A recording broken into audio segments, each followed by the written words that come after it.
باپ کا سایہ، باپ کا ہاتھ اگر سر پر نہ ہو تو پھر پتہ چلتا ہے کون اپنا ہے اور کون پرایا، اور زمانے کی آنکھ کا تب ہی پتہ چلتا ہے۔ ماں باپ کو دیکھ کر مسکرانا کروڑوں گلاب کھلنے سے افضل ہے۔ ایڈیسن بلب بنانے سے پہلے 10,000 بار ناکام ہوا تھا۔ اگر آپ کئی بار ناکام ہو جائے تو ہمت نہ ہاریں۔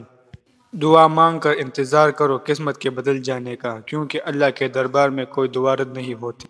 جب تعلق ضرورت کے ہو تو ان کی یاد بھی ضرورت کے وقت ہی آتی ہے۔ سیدھے راستے اور سیدھے لوگ اکثر لوگوں کو پسند نہیں آتے۔ اگر لوگ آپ کو قبول نہیں کرتے تو بھی مایوس نہ ہونا، کیونکہ لوگ اکثر وہ چیزیں چھوڑ لیتے ہیں جن کی قیمت وہ دے نہیں سکتے۔ کسی کی بے بسی پر مت ہنسو، کل یہ وقت تم پر بھی آ سکتا ہے۔ وہ محبت کے سودے بھی عجیب کرتا ہے، بس مسکراتا ہے اور دل خرید لیتا ہے۔ تلخ باتیں اگر بول دی جائے تو رشتے مر جاتے ہیں، اور دل میں رکھی جائے تو دل مر جاتا ہے۔ کسی کو معاف کرنے کے لیے اس کی روح کے نکلنے کا انتظار نہ کریں۔ وقت کی بات ہے، آج آپ کا ہے تو اڑا لیجئے، کل ہمارا ہوگا تو اڑا دیں گے۔